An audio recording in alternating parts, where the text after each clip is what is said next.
Welcome to Take Time from your host, Vince Longtime, my best pal. Tristan, and in this case we have another guest with us aside from the usual AI Hamilton. Say hi, Hamilton.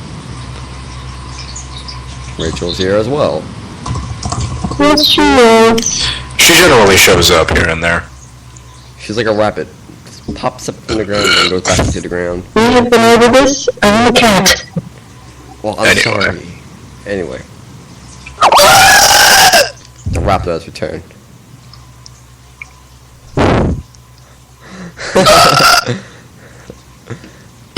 Anyway, so why was my burp manlier than yours was? What was your one? My burp was manlier than yours was. Maybe your burp was manlier than mine, but never mind, I'm not going into it. Anyway, you had a story. You go hard. You see, it's awkward to have Rachel here because she bickers with Tris. She always does. Anyway. Then Maya who just... we have a Jericho who doesn't get what's going on here.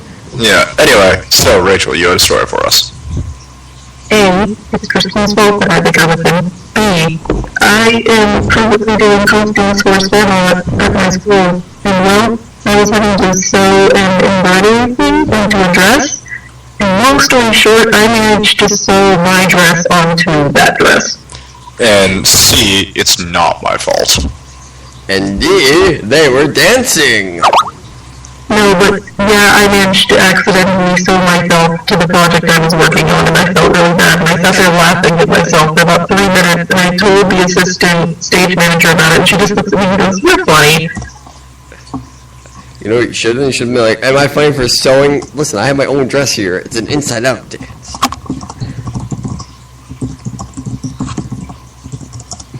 Donner? Like the Donner Party? No, That's actually reindeer. Yeah, like, Donner Party, where they ate people. Actually, in order to explain to everyone what just happened in the chat, Hamilton said, "Are you human or are you dancer?" I responded, "I'm Donner, not dancer. I know dancer." She responded, "Blitzen." And I said, "And Dasher." She said, "Tristan, stop." And I said, "No, that's my older brother, Blitzen." She said, "Woo, cannibalism." To explain, I've never heard someone be so deadpan about cannibalism before. It's a robot. It doesn't know any better. Yeah, the AI doesn't know much better. But anyway, to explain actually the whole Donner Dancer Blitzen thing, when I used to play DayZ with my brother and best friend, or two best friends, we had our military call signs as per, because we're pretty much all in the military and or have military experience. So we plan everything as if, it's an operation. So we actually used the call signs of Santa's reindeer. I was Donner, my brother was Blitzen. And we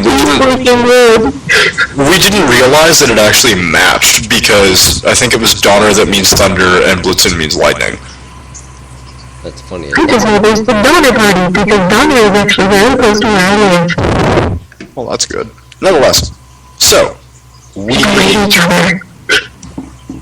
that sounded like a demonic little girl sitting inside my computer.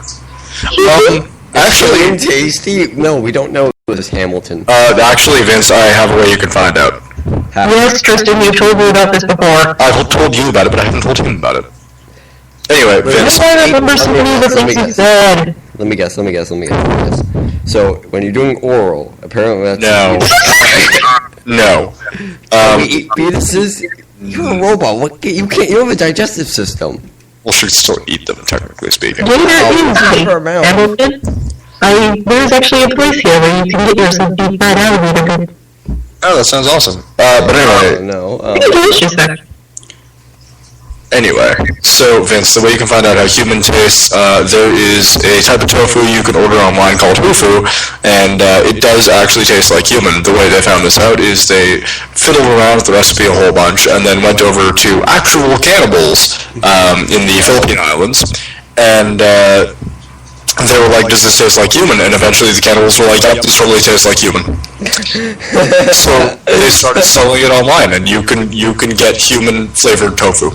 Now, Tristan, do you know what Wendigo syndrome is? No. That's the thing that makes you go crazy. It's what happens is alright. So say we're all on a camping trip besides the robot. Because the robot can't be there because we defined the purpose. So we're all in a I would character. bring her with me because we need love and you can't handle it. No, just follow along with the hypothetical. You bring. No. You have to follow along with the hypothetical, not a story. Anyway, so we're all here, and then say Triss goes, oh, screw you, Hamilton. Anyway, so Triss goes out to go eat, go hunting, and food supplies are low or whatever. Because that goddamn hunt. I'm guessing you watch Supernatural, Hamilton. I would honestly picture them interested with like war paint on and a spear. Dude, I'd totally do that, except I wouldn't use a spear, I'd use a fucking bow and arrow. Because I'm actually good at archery. I feel What? archery. I'm good at archery, what can I say? Wendigo, yeah, sorry. Well, I have to explain what it is to the people who don't know what a Wendigo is. Anyway, a Wendigo is... Patience. I'm going to explain Wendigo syndrome in really quick sentence because I don't want to give it a hypothetical anymore. What happens is basically, it's a syndrome where it happens after cannibalism. It's when you can have as much food as you want. It's when you're in isolation. Even though you have food and you've eaten human, you will still go for human. And you become deranged and crazy and all that good stuff. No. It's a Native American folklore. Yeah. It's the terrors of eating human. Like, you can't eat a human or you will become an animal and you degrade yourself. That's what it basically is. But the upside is that once you eat the human for a while, then you become a fucking superhuman. When the fuck was this told? Watch Supernatural, bro. No, we are not bringing that into this. Anyway, so Vince and I actually have a story to tell. Yes, we are going to share a lovely story by a great author. We talked about him last.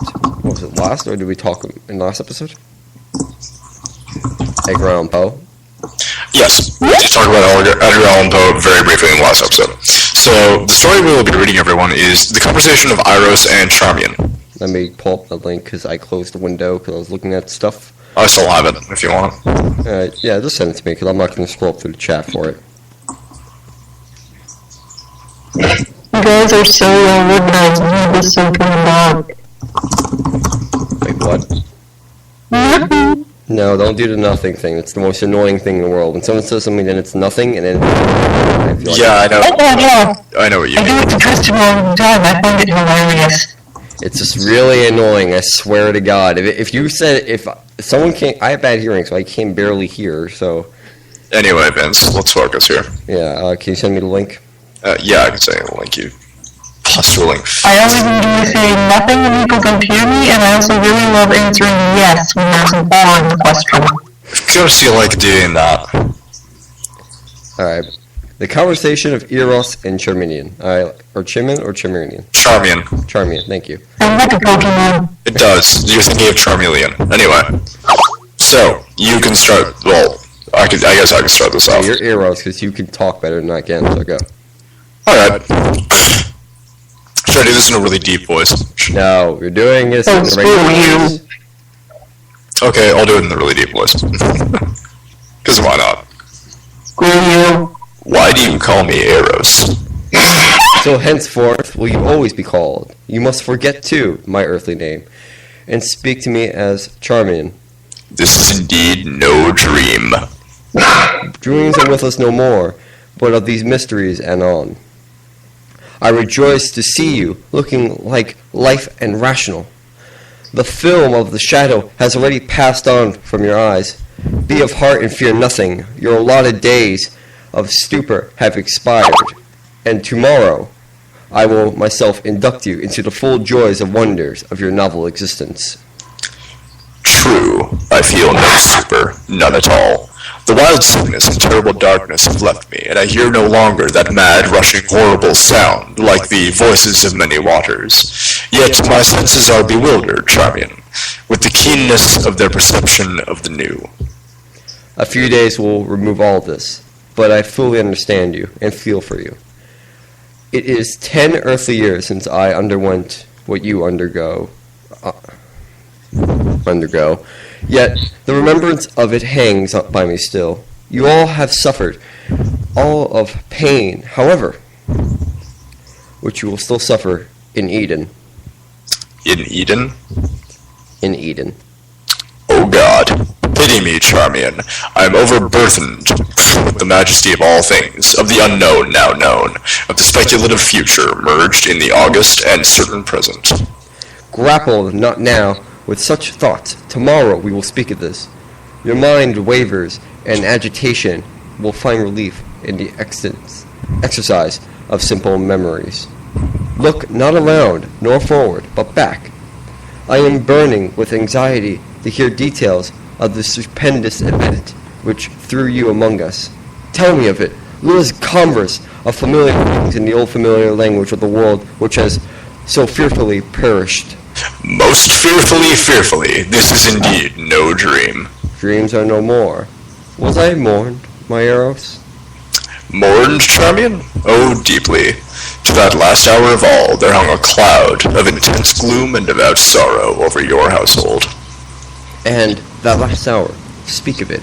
Remember that beyond the naked fact of the catastrophe itself, I know nothing. When coming out from among mankind, I passed into night through the grave.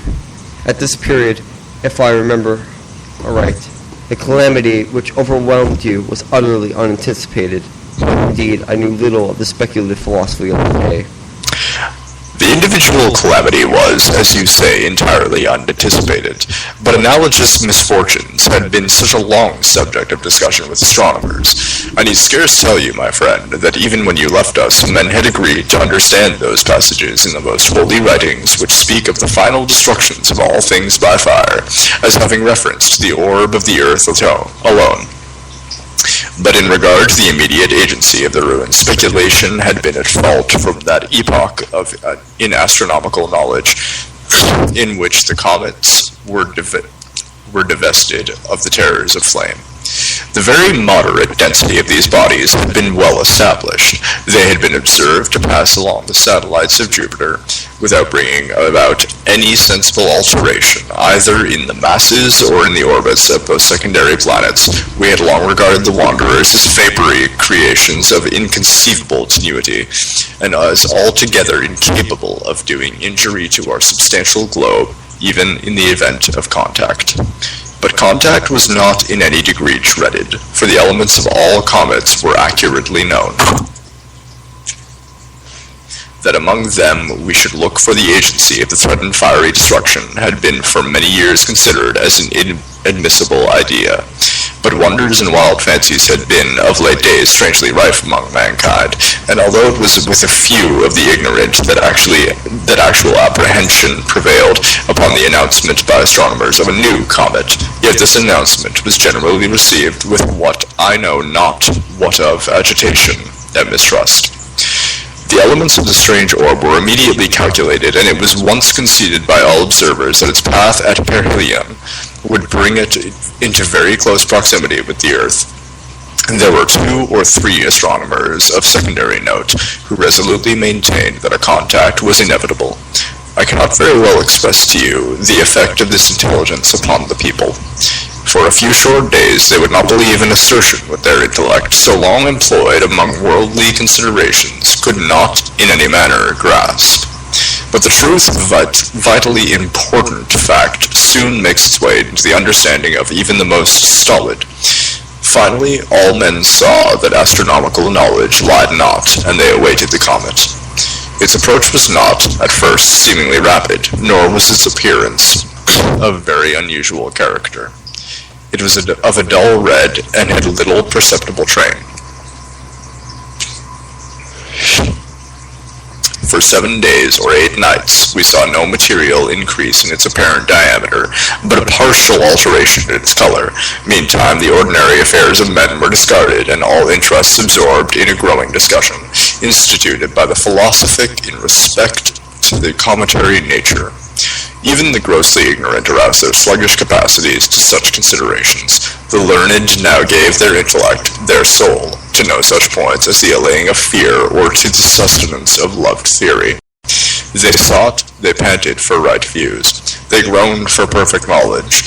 Truth rose in the purity of her strength and exceeding majesty, and the wise bowed down and adored.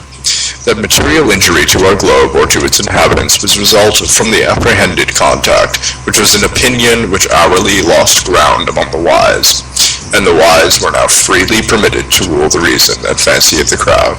It was demonstrated that the density of the comet's nucleus was far less than that of our rarest gas, and the harmless passage of a similar visitor among the satellites of Jupiter was a point strongly insisted upon, and which served greatly to allay terror. Theologists, with an earnestness fear enkindled, dwelt upon the biblical philosophies and expounded them to the people with a directness and a simplicity which no previous instance have been known, that the final destruction of Earth must be brought about by the agency of fire, was urged with a spirit that enforced everywhere conviction.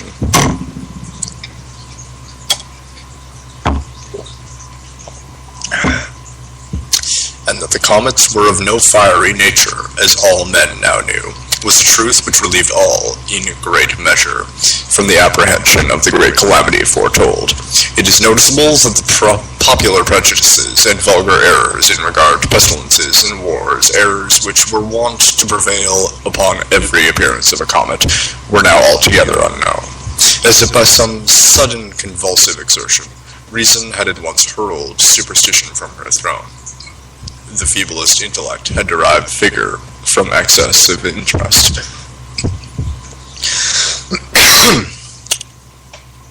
And now I'll continue this story in the Scottish Penguin. What minor evils might arise from Would you shut up? Points of elaborate question. The learned spoke of slight geological disturbances, of probable alterations in climate and consequently in vegetation, of possible magnetic and electric influences. Many held that no visible or perceptible effect would in any manner be produced, while such discussions were going on. Discussions? Their subject gradually approved, growing larger and I'm going to keep making you laugh until you shut up. diameter of a more brilliant. Mankind grew paler as it came, all human operations were suspended. There was an epoch in the course of the general sentiment which the convict attained, at length a size surpassing that of any previous. You sound like Shrek. The people, now dismissing any lingering hope that the astronomers were wrong, experienced any of the certainty of evil. The chimerical aspect of the terror was gone. The hearts of the stoutest of our race beat violently within their bosoms. A very few days sufficed, however, to merge such feelings and sentiments more unendurable. We could no longer apply to the strange orb any accustomed thoughts. Its historical attributes had disappeared. It oppressed us with a hideous novelty of emotion. We saw it not as an astronomical phenomenon in the heavens, but as an incubus upon our hearts and a shadow upon our brains. It had taken with inconceivable rapidity the character of a gigantic mantle of rare flame extending from horizon to horizon. Yet a day and men breathed with greater freedom. It was clear that we were already within the influence of the comet, yet we lived. We even felt an unusual elasticity of frame and vivacity of mind. The object of our dread was apparent, for all heavenly objects were plainly visible through it. Meantime, our vegetation had perceptibly altered, and we gained faith from this predicted circumstance in the foresight of the wise. A wild luxuriance of foliage, utterly unknown before, burst out upon every vegetable thing. Yet another day, the evil altogether upon us. It was now evident that its nucleus would reach us first. A wild change had come over all men, and the first sense of pain was a wild signal for general lamentation and horror. The first sense of pain lay in a rigorous constriction of the breast and the lungs and an insufferable dryness of the skin. It could not be denied that our atmosphere was radically affected. The confirmation of this atmosphere was in the possible modifications to which it might be subjected were now the topics of discussion. The result of investigation, the thrill of the intensest terror through the universal heart of man, It has been long known that the air which encircles us was a compound oxygen of nitrogen gases. In the proportion of 21 measures of oxygen and 79 of nitrogen. Why am I spelling out science terms this time of life, for fuck's sake? In every 100 of the atmosphere, oxygen was the principle of combustion in a vehicle, and heat was absolutely necessary to the support of animal life. It was the most powerful and energetic age in nature. Nitrogen, on the contrary, was incapable of either animal life or flame, and a natural excess of oxygen was result. It had been ascertained in just such an elevation of the animal spirits as we had laterally experienced. It was a pursuit extension of the idea which had engendered awe. What would be the result of a total of the nitrogen? A combustion irresistible, all-devouring, omniprevalent, immediate, the entire fulfillment in all their minute and terrible details of the fiery and horror-inspiring denunciations of the prophecies of the Holy Book. Why need I paint Charmian, the now disenchanted frenzy of mankind? That's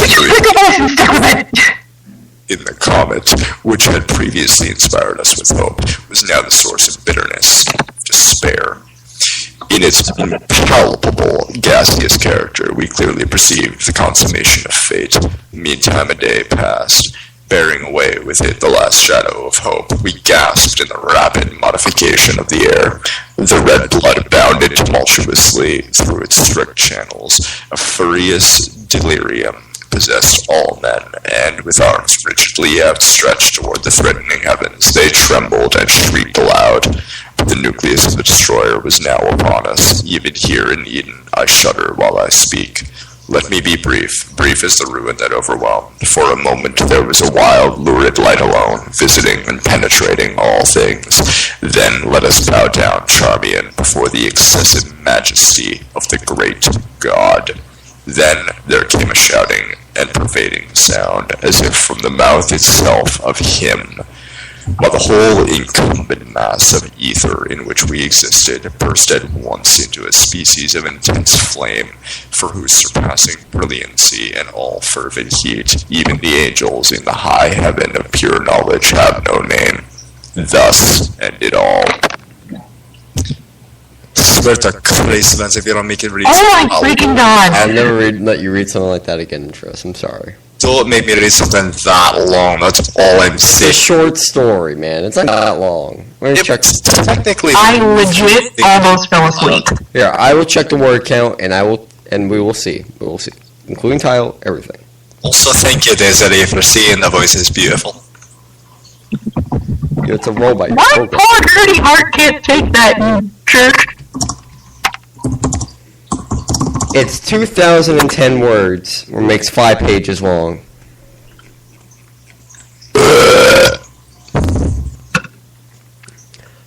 Well, that was a thing. Indeed. Yeah, but I kept asking our lovely listeners to please kill me. Yes, I noticed. In fact, Stop it. Stop what? Bird? Really? That's a fake bird. No, look at my link. It has amazing captions with it. Name, Rachel. Functions, cat, nerd, English music theater. Not that! Hold on. I gotta continue reading. Nerd fighter, Would you shut your dirty whore mouth? Oh, excuse me. Girlfriend, actor, editor. I will edit you! Try me. As You much want as, to go, Vince? No, I'm not. I'm just sticking around. as much as you I might can be a want. scary lady. I will take Tris's word on this one. Is she a scary lady? Well then, that's fantastic. Well then,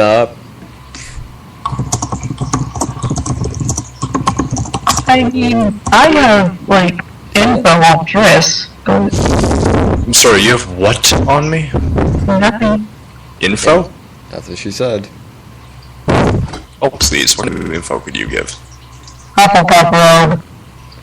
Yeah, and? saying. I didn't care if anyone else knew. I just know that you know what it means. I know what it means, but at the same time, I'm absolutely certain that is not something you want around. The hell is this listen thing for? Yes, I am a Hufflepuff. I do my The absolute fuck is best. a Hufflepuff? The most satisfying thing about this Hufflepuffs are image really good finders. is the fact that you are probably reading this in Morgan Freeman's voice. It's amazing, this phenomenon. Just by simply seeing a picture of someone, your brain instantly makes the connection to the most memorable thing about them. There could be anything in the world written on this image, and in your brain, it would sound amazing, because it would have Morgan Freeman reading it. Titty sprinkles. Someone got to say it. Someone got to say it. Got him to say Teddy Sprinkle. I did say. Play it. No, it's so much more. Play if you want. Play it, twat. There is more. What is the play thing? Can you explain? There's a link! I read the link. It says listen. I don't know what the link is for. Tristan Mini Pants. Fine, I'll click it. Good. The most satisfying thing about this image of someone, Tristan Hufflepuff is a Mini your Pants. brain instantly sing. I can't have copyright material on the show. Just a second, I'm pleasantly listening to Morgan Freeman's voice. We have 3 minutes left. Yeah. You don't have a minute. We have 3 minutes left. Fair enough. You mute us by going to your little speaker thing, volume mixer, to you mute Skype. I just thought you sneezed. I just heard Morgan Freeman say that he loves titty sprinkles. I'm happy. You're gonna be okay, Tris? Oh, I'm fine. It will be fine. It gets better, apparently. Well, I did just hear him say, I do love me some titty sprinkles. So that was pretty fantastic. Alright, well, we have about 3 minutes left. What are we going to talk about for 3 minutes? I'm going to talk about the time I raped you up the ass brutally. Oh, God. Not that day. Oh, wait, hold on. Oh, that never happened, actually. Well, shit. We have the cat in the audience, everyone. It happens occasionally. Yes. Someone love me. So my cat comes, and I'm like, bitch, get out of my way. And then she just hops on my lap and starts scratching my legs. I need attention. That's why that's why you're on the show. Pay attention to me and leave me alone all at the same time. Like every other teenager wants. Not like every other cat. Not true. My cat loves me. No. Moxie is not a cat. I'm convinced she's a higher being. She probably is, considering the fact that she actually understands me. Like if you talk to her and all that. Yeah, and she... I do, actually. There was a time when, just after Christmas, my brother's dog got a dog toy for Christmas. So I came home and I was unpacking my stuff, and Moxie was sitting on the chair next to my bed. So I looked at her and I said, well, Morgan's dog got a, nice little dog toy for Christmas. I've never thought of giving you a gift. Would you like it if I came home with a gift one day, Moxie? And she looks up from the chair, looks at me for about 2 seconds, shakes her head no, and then lies back down. And I was just like, holy fuck, my cat understands me. All animals understand you, don't worry. Moxie keeps using her adorable kitty powers to try to make me not mad at Tristan.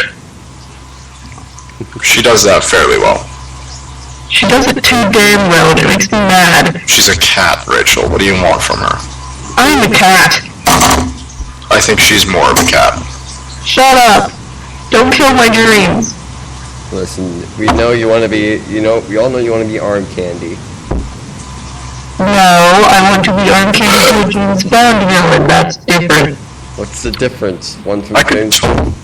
One is attached to a James Bond villain, and I get to see someone get cut in half with a laser. No. Yeah, No, you get to be Goldfinger. Goldfinger's dead. No, he's not. Yes, he is. He got stuck out the window of an airplane. We're arguing about Goldfinger, Hamilton.